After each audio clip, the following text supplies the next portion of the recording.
मित्रों, आज हम ऐसे व्यक्तित्व के बारे में बताने जा रहे हैं जो हमारे देश के लिए गौरव के लिए जाने जाते हैं, जो मिसाइल मैन और जनता के राष्ट्रपति नाम से भी जाने जाते हैं। और वह भारत के पूर्व राष्ट्रपति, जाने माने वैज्ञानिक और अभियंता के रूप में विख्यात थे, डॉक्टर एपीजे अब्दुल कलाम साहब। एक पाठ हम आपको पढ़कर बताने जा रहे हैं कि उन्होंने इस किताब को लिखा था माई जर्नी का ये हिंदी अनुवाद है।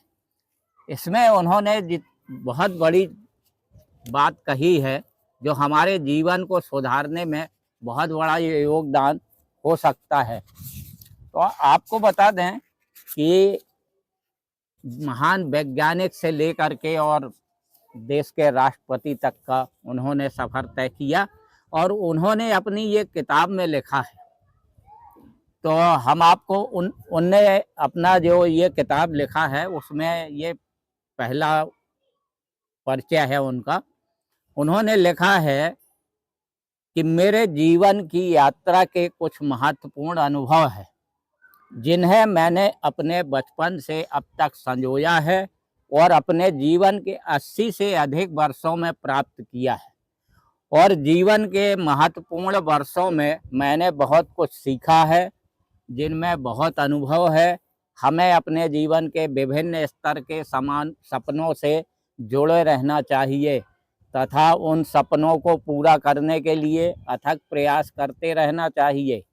अगर हम अपने सपनों की पूर्ति के लिए प्रयास करते रहेंगे तो हमें जीवन में निश्चित रूप से सफलता प्राप्त होगी।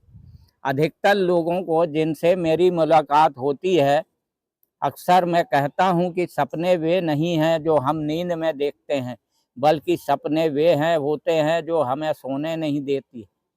कलाम साहब ने कहा कि सपना जो आप देखते हैं नींद में, वो सपना नहीं होता जो हम, बल्कि सपना वो होता है जो हमें सोने नहीं देता। इस पुस्तक को लिखने का विचार, उन्होंने कहा, मुझे उस दिन आया जब मैं अपने बगीचे में टहल रहा था। अन्य दिनों की तरह ही मैं लगभग 100 बरस पुराने एक विशाल अर्जुन के वृक्ष के नीचे खड़ा था और सिर उठाकर उस वृक्ष की शाखाओं को देख रहा था कि क्या इस पेड़ की शाखाओं में परिंदों ने नए घोंसले बनाए हैं या फिर मधुमक्खियों ने छत्ते बनाए हैं। यह वृक्ष दिल्ली शहर में था। उसी क्षण उस वृक्ष को देखते हुए मुझे अपने पिता की याद आ गई, जो मेरी तरह सुबह जल्दी ही उठ जाते थे और अपने सुबह के कुछ घंटे प्रकृति के पास ही गुजारते थे। वे नारियल के पेड़ों को निहारते रहते थे और उनका निरीक्षण किया करते थे। इतना ही नहीं, वे अपने शहर के मार्गों पर पैदल घूमते थे। मुस्कुराते हुए मैं अपने बचपन की यादों में खो गया जब मैं अपने पिताजी का हाथ पकड़कर उनके साथ घूमने निकलता था। इसके बाद मैं अपने जीवन की यात्रा के बारे में सोचने लगा। उन मार्गों के बारे में सोचता रहा जिन पर मैं चला था। वे महत्वपूर्ण वस्तुएं जिन्हें मैं देख चुका था, वे घटनाएं जिनका मैं एक हिस्सा रहा था। मैं सोचने लगा कि अपने इन अनुभवों को अपने तक ही सीमित रखूं या फिर इन्हें अपने विभिन्न पाठकों तक और अपने परिवार के सदस्यों के बीच व्यक्त करूं, जिनका विस्तार होता जा रहा है, जो बरगद के एक विशाल वृक्ष की जड़ों की तरह दूर दूर तक फैल चुके हैं। ठीक इस बरगद के वृक्ष के समान पोते पर पोते मैंने अब तक कई पुस्तकें लिखी हैं। उनमें से कुछ पुस्तकों में अपने बचपन के अनुभव का वर्णन किया है। जब मैंने अपने जीवन के बारे में पहली पुस्तक की रचना की थी, मुझे हैरानी होती थी कि क्या किसी को भी इनमें कोई रुचि होगी। मेरी अन्य पुस्तकों की तरह मेरी जीवन यात्रा में मुख्य केंद्र कुछ छोटी तथा अनजान सी घटनाएं थी जो मेरे जीवन में घटित हुई थी। अपने माता पिता से जुड़ी अनेक घटनाओं की व्याख्या मैंने इस पुस्तक में की है, क्योंकि जीवन के 82 वर्षों में इनका आज भी मुझ पर प्रभाव है। मुझ में जो संस्कार और आचार नीति है वे मेरे पिताजी तथा मेरी माँ द्वारा बड़े प्यार से मेरे अंदर सींची गई थी। उन्होंने मेरे जीवन में कुछ गुण ढाले थे ताकि मैं उन अनुभव को जान सकूं जो मेरे माता पिता ने जीवन की कमियों के दौरान महसूस किए थे। उन्होंने मुझे इन कमियों के बावजूद बेहतर जीवन जीने को प्रेरित किया था तथा इन संस्कारों के कारण ही वे मेरे जीवन में आज भी मजबूती से विद्यमान है।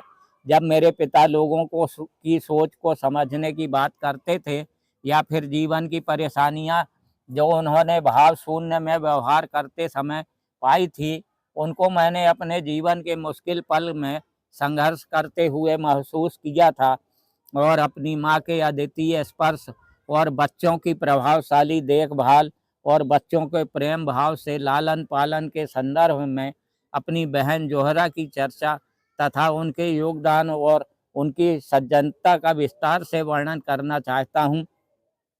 इसी संदर्भ में अपने परामर्शदाता अहमद जलालुद्दीन के उच्च विचार तथा विस्तृत सोच की चर्चा करना चाहूँगा, जिन्होंने मुझे जीवन में उच्च शिक्षा प्राप्त करने के लिए प्रेरित किया।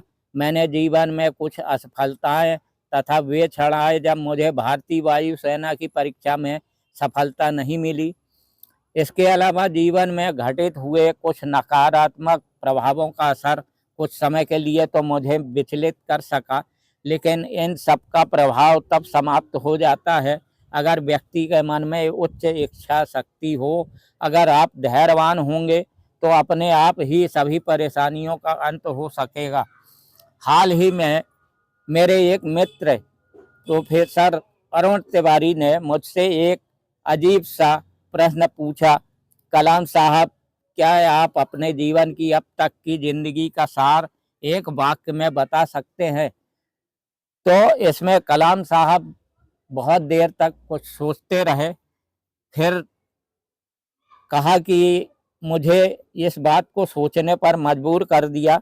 अरुण मेरी जिंदगी को उन्होंने कहा कि अरुण मेरी जिंदगी को इन कहावतों तथा शब्दों द्वारा व्यक्त किया जा सकता है।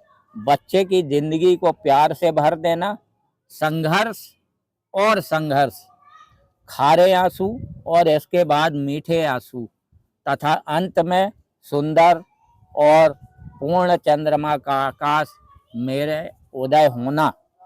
मैं उन्होंने लिखा अंत में इस पाठ के, मैं आशा करता हूँ कि मेरे पाठक इन कहानियों द्वारा अपने सपनों को समझ पाएंगे और उन्हें हमेशा जागृत रहेंगे।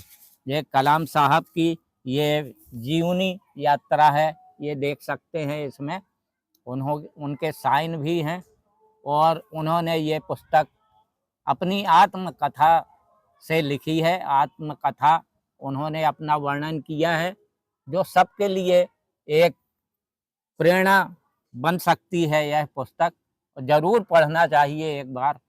मित्रों, हमारे चैनल को लाइक और सब्सक्राइब कर दें ताकि हमारी आने वाली वीडियो आप तक सबसे पहले पहुंच सके। धन्यवाद।